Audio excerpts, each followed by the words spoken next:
जी अस्सलाम वालेकुम। उम्मीद है कि आप सब लोग खैरियत से होंगे। पाकिस्तान डिफॉल्ट हो चुका है, ये कहना है पाकिस्तान के वजीर दिफा का। जी हाँ जी, किसी पड़ोसी मुल्क के या किसी और मुल्क के वजीर दिफा ने ये नहीं कहा, ये पाकिस्तान के अपने वजीर दिफा ने कहा है कि पाकिस्तान डिफॉल्ट हो चुका है। इसकी क्या तफसीलात हैं वो आपसे शेयर करूंगा, लेकिन पहले थोड़ी सी कराची में जो होने वाला हमला है उस हवाले से खान साहब ने भी एक ट्वीट किया और कहा है कि ये इंटेलिजेंस का फेलियर है। खान साहब ने मजम्मत भी की है पुरजोर अल्फाज में और साथ साथ ट्वीट भी की है, वो मीडिया के अंदर कवर भी हो रही है। लेकिन ये जो बात उन्होंने की कि ये इंटेलिजेंस फेलियर है, तो गुज़िश्ता रोज जब ये हमला हो रहा था और आज हम समझ रहे थे कि जनाब कोई ना कोई चीज सामने आएगी, कोई क्या पता दहशतगर्दों की कोई ऑडियो सामने आ जाए, क्योंकि अब मीडिया भी रिपोर्ट कर रहा है और जराए भी हमें ये बता रहे हैं कि ये जो दहशतगर्द थे ये 1 महीने से रैकी कर रहे थे उस ऑफिस की, और वो वहां पे सीनियर अफसरान को टारगेट करना चाहते थे। लेकिन कल वहां पे जब हमला हो रहा था तो आज ऑडियो जो सामने आई है और वो भी कल ही के हवाले से ऑडियो, और वो ऑडियो किसकी है मैं आपको बताता हूँ। वो ऑडियो डॉक्टर यास्मीन राशिद साहिबा और सीसीपीओ लाहौर गुलाम मोहम्मद डोगर की मुबैना ऑडियो सामने आ गई है। इस मुबैना ऑडियो के अंदर वो अपने सुप्रीम कोर्ट के केस के हवाले से बात कर रहे हैं। मुबैना तौर पे कल जिसका फैसला आया था, उनकी जो मुअत्तली थी उसको खत्म किया गया था, उनकी ट्रांसफर को एक तरह से मनसूख कर दिया गया था, तो उसकी ऑडियो आज सामने आ गई। कल ही कराची में भी हमला हुआ, कल ही ये केस भी सुप्रीम कोर्ट में हुआ, लेकिन ऑडियो जो सामने आई वो जो दहशतगर्द 1 महीने से रह की। अब जरा ये भी बता रहे हैं कि जनाब सुप्रीम कोर्ट के जज साहिबान ने ऑडियोज के हवाले से एक मीटिंग भी की है, इसके ऊपर उन्होंने मुशावरत भी की है कि जनाब ये क्या हो रहा है, क्या ये अदलिया को मुतनाज़ा बनाने की कोशिश है। एक्सप्रेस न्यूज के अंदर इस हवाले से एक खबर भी लगी है।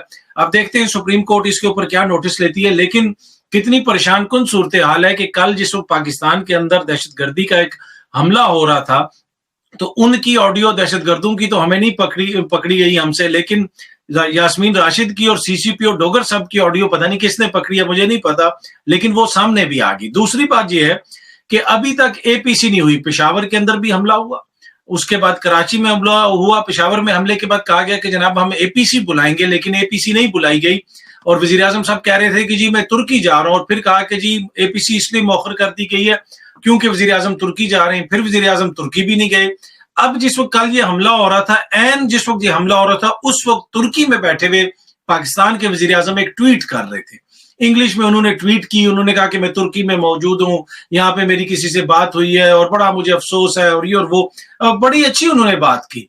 लेकिन क्या वो जो तुर्क अवाम का दर्द वो पाकिस्तान में बैठ के भी तो बांट सकते थे ना। अपने मुल्क में आपने एपीसी भी नहीं करवाई, पहले आप जब दौरा मौखर किया था, और एक तरफ पाकिस्तान के अंदर दहशतगर्द हमले हो रहे हैं और आप तुर्की में बैठे हुए वहां पे उनके साथ हमदर्दी कर रहे हैं, तो वो हमदर्दी तो आप यहाँ पे बैठ के भी कर सकते थे। तुर्क अवाम हमारे बहन भाई हैं, उनके साथ हमारे दिल धड़कते हैं, पूरी पाकिस्तानी कौम उनके साथ है। लेकिन एक मुल्क जिसका वजीर दिफा ये कह रहा है कि हम दिवालिया हो चुके हैं, उसका वजीर आजम मुल्क की इन हालात को छोड़ के तुर्की में बैठा हुआ है, तुर्की गया हुआ है। उसको पहले इतनी जल्दी है कि पहले जब दौरा बनाया गया फिर वो मनसूख करना पड़ा, क्योंकि उस वक्त तुर्की में भी ऐसे हालात नहीं थे कि किसी को वहां पे उसका इस्तकबाल किया जाए।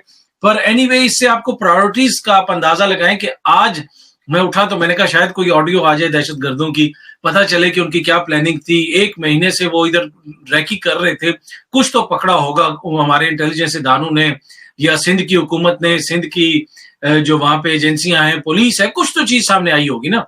लेकिन सामने क्या आई, सामने पता चला कि जी यास्मीन राशिद की और सीसीपीओ डोगर साहब की ऑडियो पकड़ ली, और उसके ऊपर भी सहाफियों ने जनाब फिर ट्वीट्स भी करना शुरू कर दिया। अच्छा, और ये जो ऑडियोज आ रही हैं सामने, इसमें एक ही तरह की पीछे तस्वीर लगी होती है वो साउंड की, और 7 तस्वीरें 2 लगी होती हैं या 3 जो भी, और वो ऑडियो आती है। तो भाई कोई वो कम से कम बैकग्राउंड ही उसका चेंज कर लें, वो कोई मतलब कि कोई फोटोशॉप वाला बंदा ठीक ले लें, कोई एडिटिंग वाला एनएलई अच्छा ले लें, कि वो कम से कम हर ऑडियो के पीछे तस्वीर तो डिफरेंट लगा दिया करे ना। एक ही किस्म की वो पीछे वो साउंड सी की वो तस्वीर होती है। जितनी भी ऑडियोज आई हैं, पता नहीं वो किस ऑडियो वीडियो फैक्ट्री से आ रही हैं कि एक ही तरह की वो उसका बैकग्राउंड होता है। अच्छा, दूसरी चीज जनाब, ऑडियो तो हमारे सामने आ गई है, जिसका मैंने आपको बताया कि जज साहिबान ने भी अब इसका नोटिस लिया है। जो सुप्रीम कोर्ट के हवाले से बातें हो रही हैं उनको मुतनाज़ा बनाने की कोशिश की जा रही है। लेकिन एक और ट्वीट भी की नजम सेठी साहब ने, जो बाद में उन्होंने डिलीट कर दी। उस ट्वीट में उन्होंने ये कहा कि पीएसएल को कोई खतरा नहीं है, क्योंकि जो ही दहशतगर्द हमला होता है, इलेक्शंस को पाकिस्तान में खतरा हो जाता है कि जी इलेक्शंस नहीं हो सकते, लेकिन पीएसएल को कोई खतरा नहीं होता। नजम सेठी साहब ने एक ट्वीट की जो बाद में उन्होंने डिलीट कर दी, हम न्यूज ने भी उसको रिपोर्ट किया।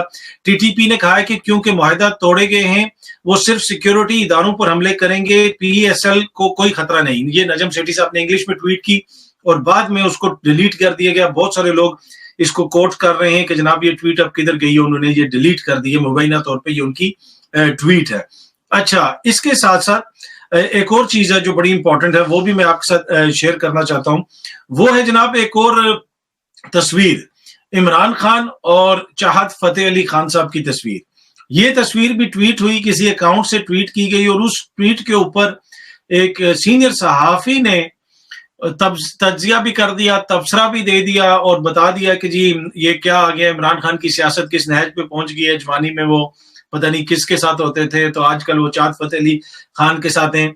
और अब इसको आप देखें तस्वीर को तो फौरन ही पता चल जाता है कि ये फोटोशॉप हुई हुई, इसका हकीकत से कोई ताल्लुक नहीं। मतलब जिसको भी जरा सा भी डिजिटल, जो थोड़ा सा भी डिजिटली जिसे आप कह सकते हैं एजुकेटेड हो या थोड़ा सा डिजिटली अवेयर हो आज के दौर के तकाजों में, जिस मैंने आपको कहा है ना कि हमारी सहाफत सियासत सब कुछ फंसी हुई 80-90 की दिहाई में। तो जनाब ये चाहत फतेह अली खान साहब की जो तस्वीर है, बुनियादी तौर पर ये शहबाज गिल साहब की तस्वीर थी, उसके ऊपर चाहत फतेह अली खान साहब का किसी ने चेहरा लगा दिया। पर एनीवे उनका चेहरा भी काफी खूबसूरत है और चाहत फतेह अली खान साहब की भी एक जिसे आप कह सकते हैं फैन फॉलोइंग है, लोग उनको पसंद करते हैं। ये जो डंडा है, इसमें डंडा है, ये उनका गाना है, और तुन तना तन तुन इस तरह का, पता नहीं अगर आप में से किसी ने उनके गाने नहीं सुने तो मैं तो खुद उनका बहुत बड़ा फैन हूं। पर एनीवे ये चाहत फतेह अली खान साहब की तस्वीर के ऊपर तजिया तबसरा भी कर दिया और उसके बाद फिर अवाम ने उसका पोस्टमार्टम भी किया। अच्छा, आखिर में जो चीज मैं आपके साथ शेयर करना चाहता हूं वो है जनाब हमारे वजीर दिफा का बयान। उनके बयान के मुताबिक पाकिस्तान डिफॉल्ट हो चुका है और हम एक डिफॉल्ट मुल्क में रह रहे हैं, हमें अपने पैरों पे खड़ा होना पड़ेगा। अच्छा, दूसरी तरफ इसी हुकूमत के वज़रा आपको और मुझे ये बता रहे हैं कि ये सब पीटीआई का प्रोपेगेंडा है, पाकिस्तान कभी डिफॉल्ट हो ही नहीं सकता, ये दुश्मनों की जुबान है। और हमारा जो वजीर दिफा है वो ये फरमा रहे हैं कि हम डिफॉल्ट हो चुके हैं, हम एक दिवालिया मुल्क में रहने वाले हैं, तमाम मसाइल का हल मुल्क के अंदर है, आईएमएफ के पास नहीं। ये बड़ी इंपॉर्टेंट चीज है, तमाम मसाइल का हल मुल्क के अंदर है, आईएमएफ के पास नहीं। तो भाई फिर आईएमएफ से मुआहदा क्यों किया, ये कीमतें क्यों बढ़ाई, और उसके ऊपर जो कानून साजी कर रहे हैं वो आप क्यों कर रहे हैं।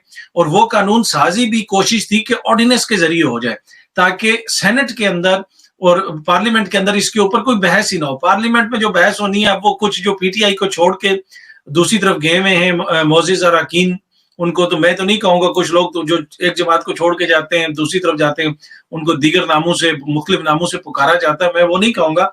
लेकिन अब वो वहां पे बड़ी जज्बाती तकरीरें कर रहे हैं, तो ये है तो वो है। मतलब कोई थोड़ी सी भी इंसान में इखलाकी जुर्रत होती है कि आप एक अपनी पूरी जमात को आपने धोखा दिया, अवाम को धोखा दिया, आप उनके साथ बैठे, आप वहां पे बैठे हुए पार्लियामान में उनको आप आईनी जवाब पेश कर रहे हैं, आपका जो अपोजिशन लीडर है वो उनका चेयरमैन नैब लगा रहा है, वहां पे नैब के हवाले से कानून साजी हो रही है, सब कुछ कर रहे हैं, आप वहां पे बैठे और अब आप अवाम को क्या बेवकूफ बना रहे हैं कि आप कह रहे हैं कि जनाब ये हुकूमत क्या कर रही है। एनीवे सेनेट के अंदर भी इसके ऊपर थोड़ी बहुत जिसे आप कह सकते हैं बहस वगैरह हुई, लेकिन इनकी ख्वाहिश थी कि ये बहस ना हो आईएमएफ के हवाले से, ये जो कानून लाया जा रहा है, जो चीजें टैक्स लगाए जा रहे हैं, और सदर मुमलिकत ही ऑर्डिनेंस जारी करते। सदर ने ऑर्डिनेंस जारी नहीं किया, उन्होंने कहा हम ऑर्डिनेंस जारी नहीं करेंगे, आप जाएं जाके बहस करवाएं इस पे और इसका कानून पास करें।